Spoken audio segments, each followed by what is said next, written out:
रहा। पहली पुत्री जो थी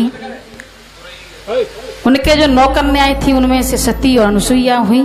उनके एक पुत्र हुए जिनका नाम था कपिल देव। जब वो चले गए तो मैया का मन अशांत था। माँ कहती है मेरा मन नहीं लग रहा है, मैं क्या करूं। तो कपिल देव भगवान के पास पहुंची। कपिल देव से कहा, पुत्र इस संसार में मेरा मन नहीं लगता है, मैं क्या करूं। पुत्र कहता है, माँ मन की गति तो हवाई जहाज से भी तेज है। पल में मायके और पल में ससुराल।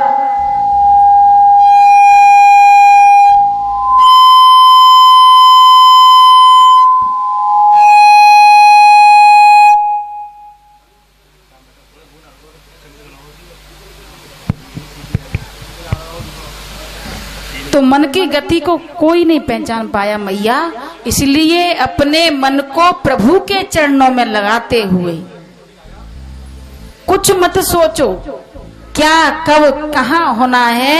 यदि आपको सच्ची भक्ति चाहिए तो प्रभु के मन में एकाग्र होकर के हो जाइए। तो उन्होंने कहा, माँ हमारे यहाँ 16 संस्कार होते हैं, लेकिन आज की बड़ी विडंबना है कि हमारे यहाँ पहला संस्कार होने के बाद में अंतिम संस्कार भी बिजली की भट्टियों में मनाया जाता है। उसे चिता नसीब नहीं हो पाती। तो उन्होंने पहला जो संस्कार बताया वो था गर्भाधान संस्कार। जिस प्रकार दिति मैया ने गर्भ धारण किया था उस समय संध्या काल थी, और संध्या काल के समय में गर्भ धारण करना संतान दुष्ट और दुराचारी पैदा होती है। इसलिए गर्भाधान ब्रह्म मुहूर्त में समय के हिसाब से होना चाहिए। दूसरा है पुंसवन संस्कार जो गर्भ के 3 महीने में होता है। तीसरा है सीमंतोन्नपन्न जो गर्भ के 8वें महीने में, जो हमारी माता कहती हैं साध, हम देहात में कहते हैं ना कि गोद भराई होती है 8वें महीने में। चौथा है जाति कर्म संस्कार। जब बालक जन्म लेता है तो उसका जिब्या पर सोने की सलाका से ओम लिखा जाता है, जिससे ये अपने धर्म और संस्कृति को बनाए रखे। 5वां संस्कार है नामकरण संस्कार। विप्र द्वारा नामकरण संस्कार होता है। 6वां है निष्क्रमण संस्कार। हमारा शरीर पृथ्वी जल अग्नि वायु आकाश से है बना है, इसलिए माता पिता देवताओं के कल्याण के लिए कामना करना। 7वां है अन्नप्राशन संस्कार। जब बालक पहली बार अन्न खाता है तो हम मीठी खीर या हलवा खिला करके उसे अन्न खिलाते हैं। 8वां संस्कार है चूड़ा कर्म संस्कार। जब प्रथम बार बालक के बाल उतारे जाते हैं जो कि गर्भ के समय दूषित होते हैं, वो संस्कार बताया। 9वां है कर्ण भेद संस्कार। जब बालक का कर्ण छेदन होता है। 10वां है यज्ञोपवीत संस्कार।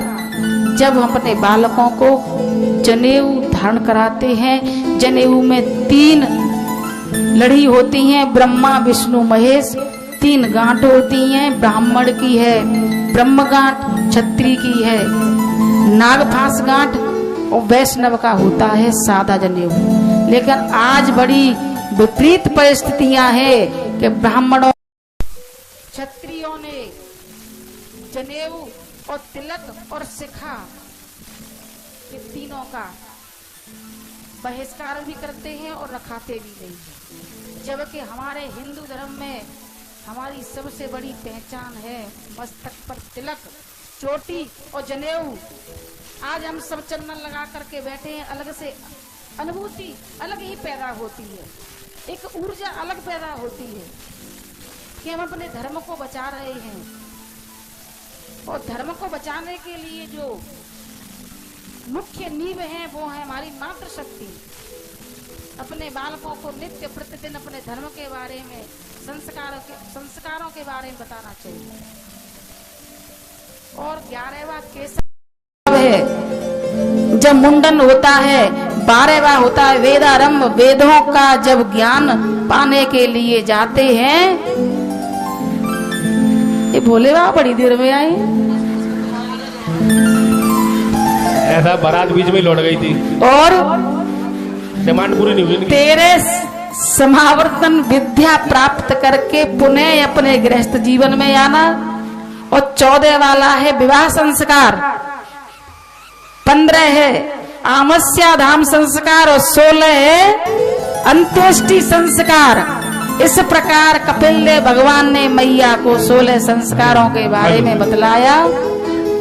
और चौकी पे बिठा करके मैया ने कपिल देव भगवान से ही ज्ञान लेना प्रारंभ किया। और ज्ञान लेते लेते एक नदी में परिवर्तित होकर के वहां बहने लगी। भगवान कपिल देव प्रभु के ध्यान में तपस्या करने के लिए चले गए। इस प्रकार नवदा भक्ति का ज्ञान दे करके कपिल देव वहां से चले हैं। हे परीक्षित, मैंने तुम्हें मनु शतरूपा के पुत्रियों के बारे में बताया, अब मैं पुत्र के बारे में बताऊंगा।